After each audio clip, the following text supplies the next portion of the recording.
दोस्तों इस वीडियो में हम कवर करने वाले हैं दिल्ली पुलिस के प्रीवियस ईयर क्वेश्चन पेपर को। जी हाँ, लास्ट ईयर जो क्वेश्चन पेपर आया था उसे हम यहाँ पे कवर करने वाले हैं। 6/12/2017 को ये क्वेश्चन पेपर आया था फर्स्ट शिफ्ट में।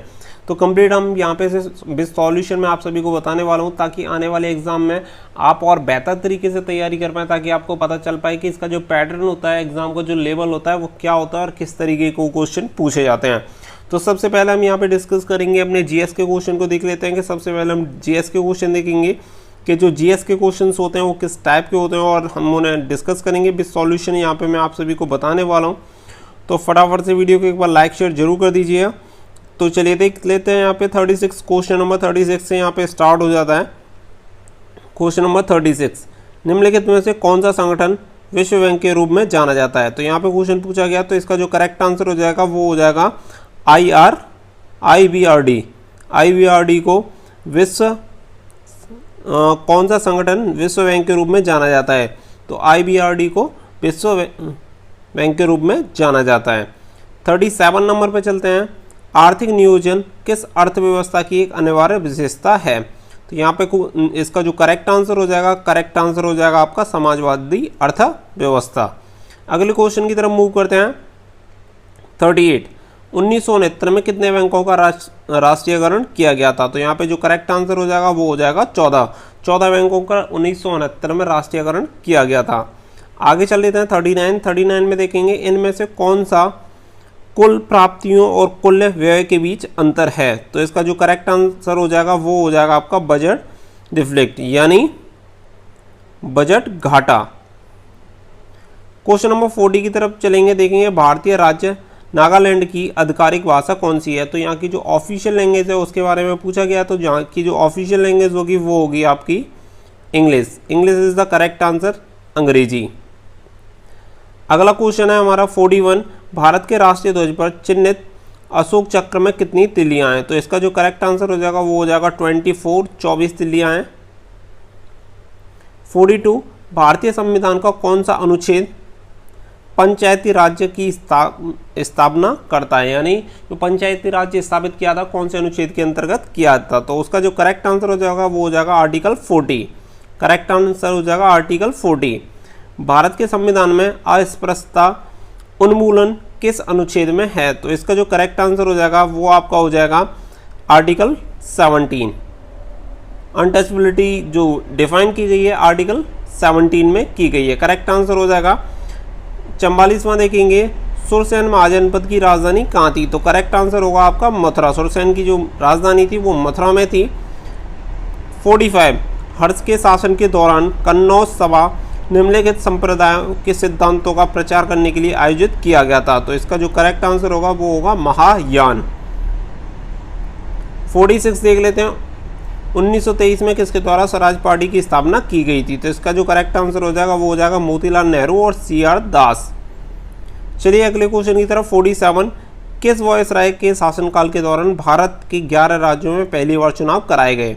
तो सबसे पहले किसके शासनकाल में करवाए गए थे। तो इसका करेक्ट आंसर हो जाएगा लॉर्ड लिनी लिथगो। 48, भारत में स्तूप की सबसे बड़ी संगणता कहाँ पर है। तो ये जो करेक्ट आंसर हो जाएगा मध्य प्रदेश। सांची के जो स्तूप हैं आप सभी को पता होगा, तो वहाँ पे सबसे ज़्यादा हैं। थाईपुरम त्योहार निम्नलिखित में से किस समुदाय के द्वारा मनाया जाता है। थाईपुरम किसके द्वारा ये फेस्टिवल मनाया जाता है, यहाँ पे आपको बताना है। तो ये मनाया जाता है तामिल। करेक्ट आंसर हो जाएगा तामिल। क्वेश्चन नंबर 50 देखेंगे, निम्नलिखित में से किस राज्य का सर्वाधिक, यहाँ पे देखेंगे क्या दिया गया है, जंगल, सर्वाधिक जंगल किस राज्य में है। तो इसका जो करेक्ट आंसर हो जाएगा वो आपका हो जाएगा Madhya Pradesh is the correct answer. अगले क्वेश्चन की तरफ मूव करते हैं। केन नदी निम्नलिखित में से किसकी सहायक नदी है। तो इसका जो करेक्ट आंसर हो जाएगा वो हो जाएगा यमुना की। केन नदी है जो मध्य प्रदेश में है और यमुना की ये सहायक नदी है। मणिपुर किन राज्यों के समूह के साथ सीमाएं जुड़ी हैं। तो मणिपुर की किन राज्यों के साथ समूह के साथ सीमा जुड़ी हुई हैं, कौन कौन से स्टेट से इसकी बाउंड्री टच होती हैं। इसका जो करेक्ट आंसर हो जाएगा वो हो जाएगा नागालैंड, मिजोरम और असम। 53 देखेंगे, हिमालय पर्वत श्रृंखला एक उदाहरण है। तो हिमालय की जो पर्वत श्रृंखला है वो किसका एक उदाहरण है। इसका जो करेक्ट आंसर हो जाएगा वो हो जाएगा वलित पर्वत। फोल्ड माउंटेन का एक एग्जाम्पल है हिमालय। 54 देखेंगे, भारत में किस राज्य में ऊन सर्वाधिक उत्पन्न होता है? तो सबसे ज़्यादा उत्पादन कहाँ होता है ऊन का? तो उसका करेक्ट आंसर हो जाएगा राजस्थान। 55 निम्न में से कौन सा मौसम एक तत्व है? निम्न में से कौन मौसम का एक तत्व है? तो वेदर का कौन सा एलिमेंट है वो आपको बताना है कि इनमें से कौन सा मौसम का एक तत्व है। तो इसका जो करेक्ट आंसर हो जाएगा वो आपका हो जाएगा, सभी विकल्प सही हैं। तो यहाँ पे ऑप्शन दिया गया पवन, तापमान, नमी, तो ये सभी आते हैं मौसम के एलिमेंट में। मौसम के ये सभी तत्व हैं, आप सभी को पता है, पवन, ह्यूमिडिटी और तापमान। 56 देखेंगे, भूकंप की तीव्रता मापने स्केल के लिए का स्केल यूज़ किया जाता है। तो भूकंप की जो तीव्रता होती है उसे मापने के लिए किस स्केल का यूज़ किया जाता है वो आपको यहाँ पे बताना है। तो इसका जो करेक्ट आंसर हो जाएगा वो आपका हो जाएगा रेक्टर पैमाने का। रेक्टर पैमाने का यानी रेक्टर स्केल का यहाँ पे यूज़ किया जाता है। 57 देखेंगे, निम्नलिखित में से किसकी विशिष्ट ऊष्मा का मान सर्वाधिक होता है? तो किसका होता है? इसका करेक्ट आंसर हो जाएगा पानी का। पानी की जो विशिष्ट ऊष्मा होती है उसका मान सर्वाधिक होता है इन सभी में, अल्कोहल, मीथेन, वाटर और कैरोसिन में सबसे ज़्यादा जो होगा वो होगा वाटर का। अगला देख लेते हैं क्वेश्चन नंबर 58। एक कृत्रिम उपग्रह पृथ्वी के चारों ओर वृत्ताकार घूमती है, कौन सा मात्रक नियत रहता है? तो इसका जो करेक्ट आंसर हो जाएगा वो हो जाएगा कोणीय गति। कोणीय गति। क्वेश्चन नंबर 59 देखेंगे, जरा दूरदृष्टि को ठीक करने के लिए निम्नलिखित में से किस लेंस का प्रयोग किया जाता है? तो दूरदृष्टि को दूर करने के लिए यहाँ पे देख लेते हैं, आपका होगा बायफोकल। बायफोकल लेंस का यहाँ पे यूज होगा। करेक्ट आंसर हो जाएगा बायफोकल लेंस। क्वेश्चन नंबर 60, निम्नलिखित में से कौन सा रक्त प्रोटीन प्लाज्मा को पानी की मात्रा प्रोटीन प्लाज्मा में पानी की मात्रा को नियंत्रित करता है? तो इसका जो करेक्ट आंसर हो जाएगा वो हो जाएगा albumin. Albumin is the correct answer. जो रक्त प्रोटीन प्लाज्मा में पानी की मात्रा को नियंत्रित करता है वो करता है एल्बुमिन। क्वेश्चन नंबर 61, निम्नलिखित में से कौन सा कार्बन मोनोऑक्साइड और हाइड्रोजन का मिश्रण है? तो ऑप्शन आपके सामने दिए गए हैं, आपको एक ऑप्शन करेक्ट ऑप्शन चूज करना है। फटाफट से यहाँ पे देख लेते हैं करेक्ट आंसर क्या होगा इसका। करेक्ट आंसर हो जाएगा वाटर और गैस। क्वेश्चन नंबर 62, हाइड्रोजन के स्थान पर गुब्बारों में इस्तेमाल किए जाने वाला तत्व। तो जो हाइड्रोजन के स्थान पर आजकल गुब्बारों में जो एलिमेंट यूज़ किया जा रहा है, जो भी तत्व यूज़ किया जा रहा है उसका क्या नाम होगा? तो उसका नाम होगा हीलियम। आजकल हीलियम का भी यूज़ किया जा रहा है। अगला क्वेश्चन देखेंगे, निम्नलिखित में से किसके उत्सर्जन से समभारिक का निर्माण होता है? तो किसके उत्सर्जन से समभारिक का निर्माण होता है? इसका जो करेक्ट आंसर हो जाएगा क्वेश्चन नंबर 63 का गामा किरण, गामा रेज। ओके। 64 देखेंगे, निम्नलिखित में से सर्वाधिक जैव विविधता कहाँ पाई जाती है? तो सर्वाधिक जो जैव विविधता पाई जाती है वो कहाँ पे पाई जाती है? वो पाई जाती है उष्ण कटिबंधीय वर्षा वन, tropical rain forest. Question number 65 देखेंगे, निम्नलिखित में से किस प्रमुख प्रजाति को दाचीगाम नेशनल पार्क में संरक्षित है और देखभाल की जा रही है? तो यहाँ पे कौन सी ऐसी प्रमुख प्रजाति हैं जिनके दाचीगाम नेशनल पार्क में संरक्षित है और उनकी देखभाल की जा रही है? तो उसका जो करेक्ट आंसर हो जाएगा वो हो जाएगा हंगुल। दाचीगाम नेशनल पार्क में जो संरक्षित है, कौन सी प्रजाति संरक्षित है? हंगुल। जैव ईंधन के उत्पादन के लिए निम्न में से किस का उपयोग किया जाता है? तो उसका जो करेक्ट आंसर हो जाएगा वो हो जाएगा सभी विकल्प सही हैं, ऑल ऑप्शन आर करेक्ट। 67 अक्टूबर 2017 में भारत के प्रधानमंत्री ने बड़नगर में किस मिशन के तीव्र संस्करण को लॉन्च किया? तो इसका जो करेक्ट आंसर होगा वो आपका हो जाएगा mission Indradhanush. Mission Indradhanush is the correct answer. देखिए आप सभी को मैं बता दूं, अगर आप इसकी पीडीएफ पाना चाहते हैं तो वीडियो के डिस्क्रिप्शन में आपको लिंक मिल जाएगी, वहां पे क्लिक करके आपको इसकी पीडीएफ भी मिल जाएगी। आप वहां से पीडीएफ डाउनलोड कर सकते हो और आप चाहें तो प्रैक्टिस सेट यहाँ पे लगा सकते हैं। भारत ने 2010-20 को दशक के रूप में घोषित किया। तो 2010 से लेकर 2020 तक इस दशक को किसके रूप में घोषित किया है? तो वो किया है नवोन्मेष, इनोवेशन के नाम से इसे घोषित किया गया है। 69 देखेंगे, भारतीय रेलवे ट्रेनों को सुरक्षित बनाने के लिए किसके साथ काम कर रहा है? तो इसका जो करेक्ट आंसर हो जाएगा वो हो जाएगा इसरो।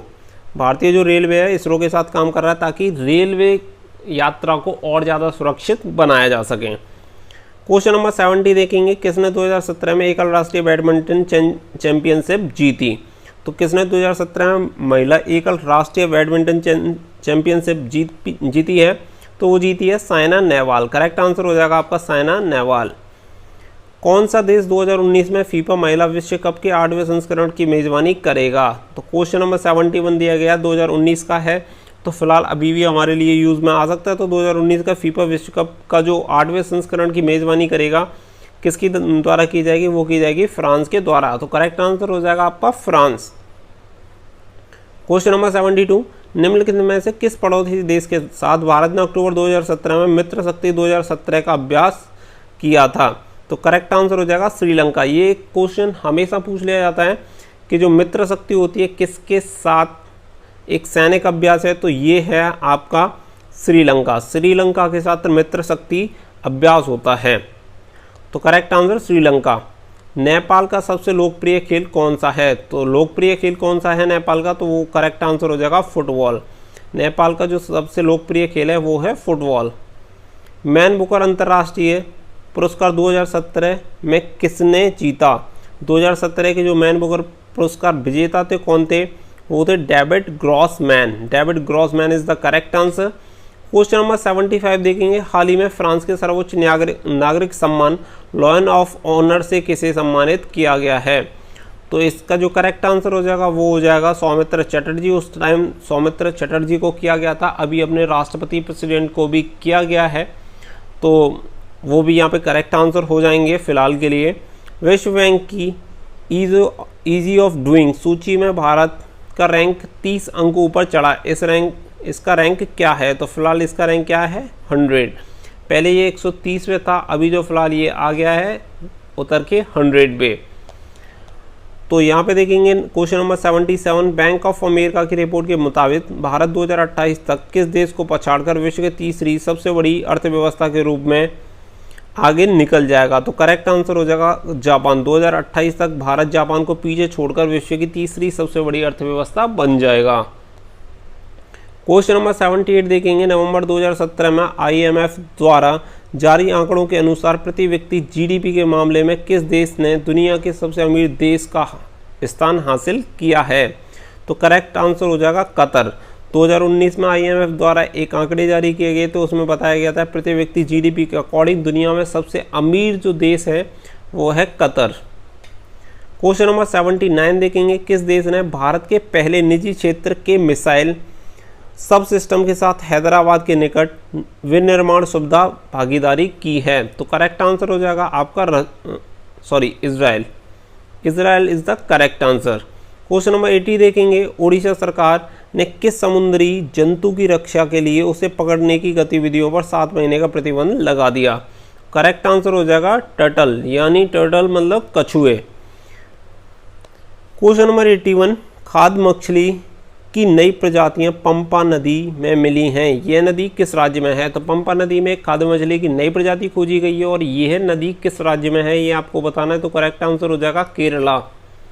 क्वेश्चन नंबर 82, अक्टूबर 2017 में भारतीय स्टेट बैंक के नए प्रमुख किससे नियुक्त किया गया, यानी चीफ कौन किसे अपॉइंट किया गया? तो इसका जो करेक्ट आंसर हो जाएगा वो हो जाएगा Rajneesh Kumar. Question number 83, who is the following, चलिए निम्न में से किससे मिस वर्ल्ड 2017 का ताज पहनाया गया? तो 2017 का जो ताज पहनाया गया था किसे पहनाया गया था? तो इसका जो करेक्ट आंसर हो जाएगा वो हो जाएगा मानुषी छिल्लर, जो कि हरियाणा से बिलोंग करते हैं और काफ़ी ज़्यादा फेमस हुई थी उस टाइम, क्योंकि काफ़ी बड़ी बात भी और अपने लिए प्राउड वाली बात है। 84, निम्नलिखित में से किस शहर को यूनेस्को द्वारा 2019 के लिए वर्ल्ड बुक कैपिटल के रूप में नामित किया गया है? तो करेक्ट आंसर हो जाएगा शारजहां। शारजहां को वर्ल्ड बुक कैपिटल के रूप में नामित किया गया है। क्वेश्चन नंबर 85, जम्मू और कश्मीर का कौन सा गांव का पहला नकदी रहित बना था? तो करेक्ट आंसर हो जाएगा लालूरा। तो यहाँ तक हमने जो अपने क्वेश्चन थे टोटल 85 क्वेश्चन तक, यहाँ पे जो अपने क्वेश्चन 50 क्वेश्चन थे टोटल 50 क्वेश्चन हमने यहाँ पे जीके के डिस्कस किए पूरे कंप्लीट। मैंने विद आंसर आपको यहाँ पे सॉल्व बताया। आई होप इसी तरीके के क्वेश्चन जो होते हैं, देखिए एग्जाम का लेवल है जो पर ईयर इंक्रीज ही हो रहा है, इसके हिसाब से जो पैटर्न होगा, सिलेबस होगा, लेवल भी उसका हाई हो जाएगा इस बार भी, अगर मैं बात करूं दिल्ली पुलिस कांस्टेबल का। लेकिन एग्जाम में जो क्वेश्चन पूछे जाते हैं इसी तरीके के पूछे जाते हैं। उम्मीद करता हूं कि इस वीडियो के बाद आपको काफ़ी हेल्प मिलेगी। अगर आप कहेंगे तो मैं और भी इसके पार्ट आके ले आऊँगा, अगर आप बोलेंगे तो दोस्तों वीडियो अच्छी लगी हो तो प्लीज़ वीडियो को लाइक शेयर जरूर कर दीजिएगा, चैनल सब्सक्राइब कर लीजिएगा, साथ में बेल आइकन प्रेस कर लीजिएगा ताकि कोई भी आने वाला नोटिफिकेशन सबसे पहले आप तक पहुँच जाए। तो फिलहाल के लिए बस इतना ही। Thank you for watching. जय हिंद, जय भारत।